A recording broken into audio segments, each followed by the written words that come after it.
Assalamualaikum warahmatullahi wabarakatuh. Perkenalkan, kami dari kelompok 8 kelas pembelajaran mesin teori kelas I2 akan mempresentasikan artikel review kami, yaitu artikel dari Forecast on Closed Stock Market Prediction Using Support Vector Machine oleh Elijah Joseph yang ditulis pada tahun 2019. Untuk sebelumnya, perkenalkan diri kami. Pertama, saya sendiri, Benhar Betlos Surenggono dengan NIM akhir 025, dan teman saya, Arya Prasetya dengan NIM akhir 026.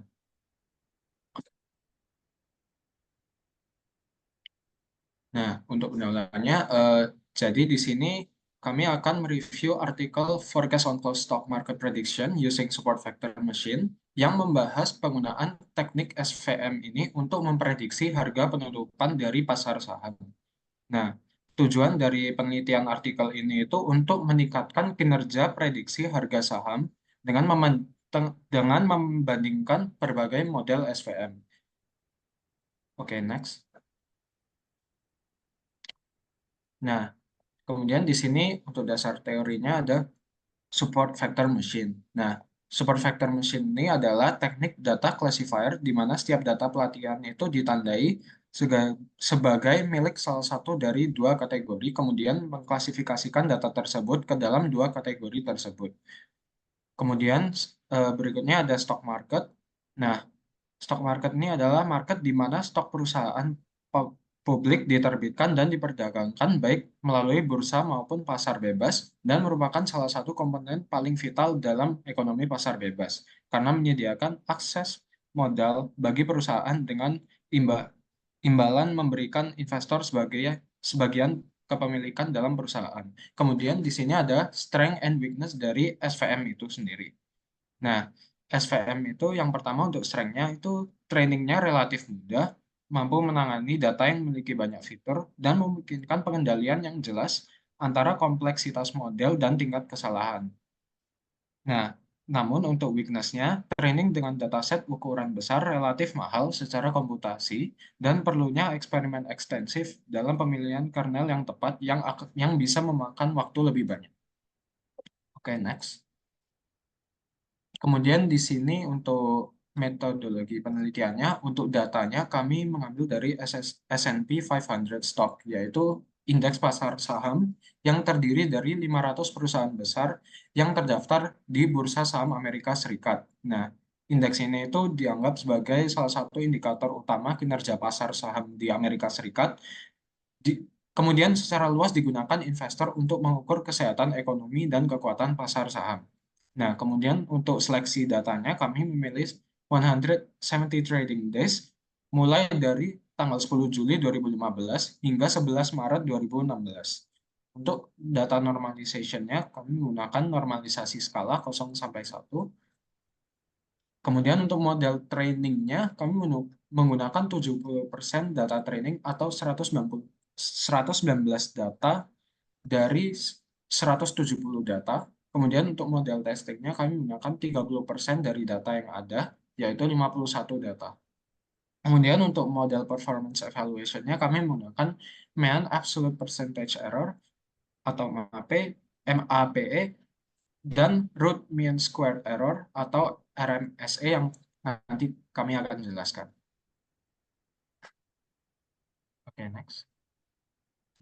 Nah, di sini ada dataset dari sampel S&P 500 stock data yang kami gunakan. Nah, di sini itu ada atribut seperti date, yaitu tanggal di mana data saham tersebut diambil. Kemudian ada open, yaitu harga awal saham S&P 500 saat pasar tersebut dibuka pada hari tersebut. Kemudian high, yaitu harga tertinggi saham S&P 500 yang dicapai pada hari tersebut. Low, yaitu harga terendah. Kemudian close, yaitu harga saham S&P 500 saat pasar ditutup. Kemudian volume, yaitu jumlah saham yang diperdagangkan pada hari tersebut. Kemudian ADG close, yaitu harga penutupan yang sudah disesuaikan dengan faktor lain seperti dividen, stock split, atau perubahan lainnya. Next. Nah, di sini itu ada formula MAPE dan RMSE. Nah, di sini ada formula MAPE ini itu digunakan untuk mengukur akurasi model prediksi. Jadi MAPI ini dihitung sebagai rata-rata absolut dari eh, kesalahan persentase antara nilai aktual dan nilai prediksi. Kemudian nanti dinyatakan dalam bentuk persentase. Nah, kemudian di sini ada root mean square error ini atau RMSE itu formulanya digunakan untuk mengukur seberapa jauh nilai prediksi dari nilai aktualnya. Jadi dihitung sebagai akar kuadrat dari rata-rata kesalahan kuadrat antara nilai aktual dan nilai prediksi. Oke, next. Kemudian di sini ada terminologi SVM, yaitu yang pertama ada hyperplane, yaitu batas keputusan yang memisahkan antara kumpulan titik data yang diberikan dengan label kelas yang berbeda. Kemudian klasifikator SVM itu memisahkan titik data menggunakan hyperplane dengan jumlah margin maksimum. Kemudian ada support vector, yaitu titik data sampel yang paling dekat dengan hyperplane. Nah, ini akan mendefinisikan garis pemisah atau hyperplane dengan lebih baik dengan menghitung margin. Kemudian ada margin, yaitu celah pemisah antara dua garis pada titik data terdekat. Celah ini dihitung sebagai jarak tegak lurus dari garis ke support vector atau titik data terdekat. Next. Kemudian di sini ada linear support vector machine. Kemudian bisa kita lihat ada rumusnya. Nah, kernel linear ini digunakan ketika data dapat dipisahkan secara linear, yaitu berarti data itu dapat dipisahkan menggunakan satu garis. Nah, kernel ini paling sering digunakan ketika terdapat banyak fitur dalam sebuah dataset dan sering digunakan untuk keperluan klasifikasi teks. Oke, next. Kemudian ada quadratic support vector machine, yaitu kernel polinomial dengan derajat yang dipakai adalah 2. Jadi kernel tersebut itu akan seperti yang rumusnya ini, kernelnya ini akan menghitung kesamaan antara dua vektor dengan menggunakan polinomial derajat 2 dari variabel asli. Oke, next. Kemudian di sini ada cubic support vector machine. Nah, kalau yang tadi kuadratik itu memakai derajat 2, cubic ini memakai derajat 3, yaitu berarti kernel tersebut itu akan menghitung kesamaan antara dua vektor dengan menggunakan polinomial derajat 3 dari variabel asli. Kemudian ada radial basis function atau Gaussian SVM. Nah, jadi sesuai rumusnya ini, kernel ini digunakan ketika kita itu tidak memiliki pengetahuan sebelumnya tentang data. Nah, kemudian di sini kernel RBF ini ada dua sampel X dan Y itu sebagai vektor vektor input. Oke, next. Oke. Untuk selanjutnya akan dibahas teman saya. Hasil pembahasan sendiri, untuk pertama kami membandingkan output rate dan output real karena kan tujuan kami adalah memprediksi cost price dari stock market S&P 500 ini. Nah, di sini bisa kita lihat di mana nilai high, jadi yang berwarna biru, terus ada nilai low, dan juga ada nilai open di mana nilai yang harga waktu dibuka dan juga harga close yang kita prediksi yang berwarna merah.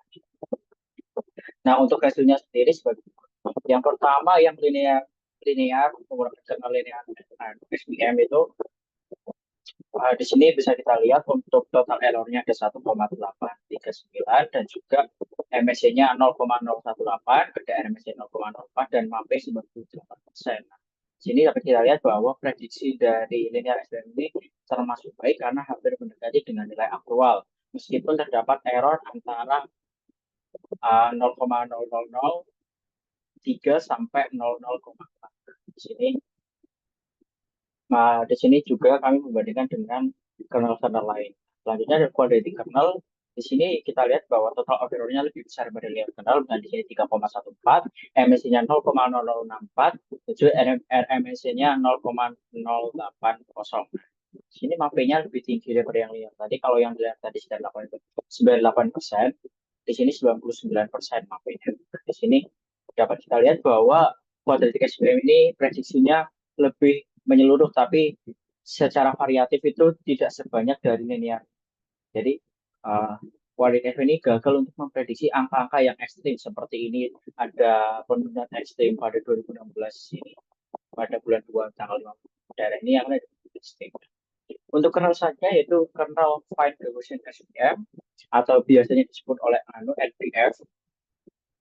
Di sini dapat kita lihat bahwa total errornya masih di bawah kernel kuadratik, tapi masih di atas dari kernel linear, di mana 2,1 untuk total errornya, MSI-nya 0,02, MSI-nya 0,51, dan MAP-nya 98%, masih di atas kernel linear. Tapi di sini salah satu hal hasil dari penelitian ini adalah kalau yang dilihat tadi secara prediksi itu masih kurang variatif, maka prediksinya nah di sini bisa kita lihat bahwa Gaussian ini lebih variatif, di mana beberapa angka yang memang ekstrim itu bisa terdeteksi oleh Gaussian kernel ini hasil prediksinya.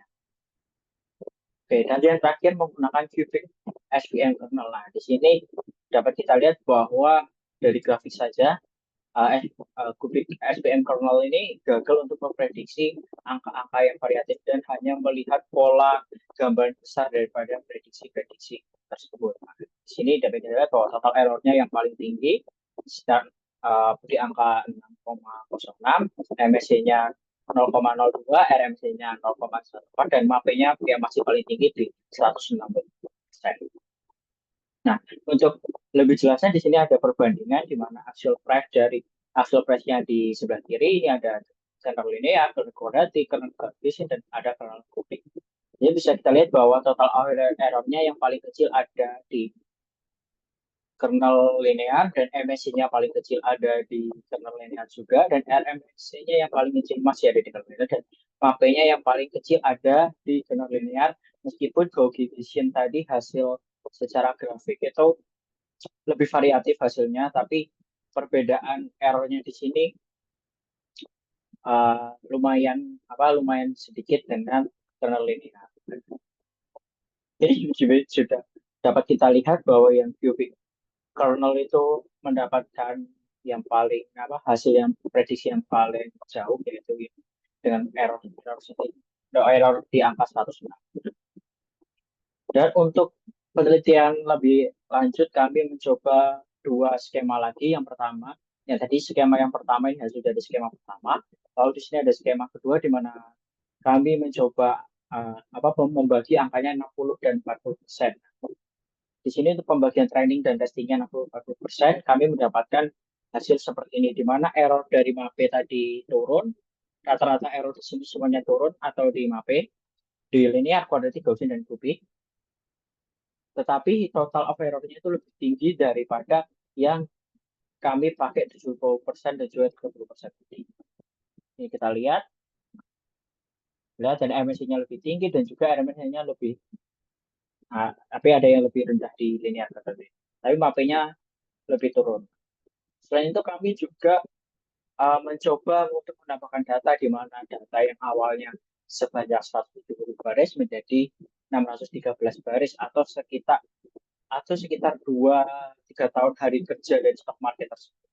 Nah, di sini dapat kita lihat bahwa hasilnya, bahwa MAPE di sini yang agak mengejutkan adalah di mana Gaussian mencapai turun angka di angka 5%, mengalahkan linear yang tadi linear masih di atas, tapi dari Gaussian sendiri secara RMNC dan MSC masih lebih tinggi daripada linear, meskipun dari MAPE-nya persen of error itu masih lebih sedikit dari linear. Tapi di sini di kernel kuadratik dan kubik sendiri hasilnya jauh lebih buruk daripada kalau tadi kami menggunakan 170 baris dengan skema 60-40 maupun dia menggunakan skema 30-70. Di sini kesimpulannya, melalui analisis dari modal acuan kami, berbagai kernel yang kami coba untuk saham S&P 500, menemukan bahwa linear kernel konsisten menghasilkan hasil yang hampir mendekati dengan prediksi. Nah, dibandingkan dengan kernel lainnya, meskipun Gaussian kernel menunjukkan performa yang cukup baik untuk hasil-hasil lebih variatif, Faktor-faktor seperti ukuran dataset dan variasi data itu mempengaruhi hasil-hasil penggunaan dari linear atau mungkin tadi yang second choice-nya adalah di bagian tadi yang coefficient tadi. Selain itu dapat kita garis bahwa prediksi harga saham ini juga dipengaruhi oleh variabel eksternal maupun eksternal, meskipun keadaan sosial ekonomi dan lain-lain itu mempengaruhi harga dari saham tersebut. Jadi harga saham tidak bisa diprediksi dengan angka semata saja. Nah, untuk meningkatkan performanya, kami menyarankan untuk melakukan optimisasi pada hyperparameter seperti bisa pada tadi di angka C atau mungkin di angka gamma, mungkin di angka regression tadi masih bisa di improve lagi, dan normalisasi data di mana peneliti yang kami rujuk itu masih menggunakan normalisasi Minimal Scale, mungkin bisa menggunakan tip apa bentuk-bentuk normalisasi lain. Nah, yang ketiga adalah saran kami mungkin bisa menggunakan data real time, di mana data real time nanti harapannya jika setiap ada data baru untuk hari itu dapat langsung diprediksi berapa close price-nya menggunakan algoritma SVM ini.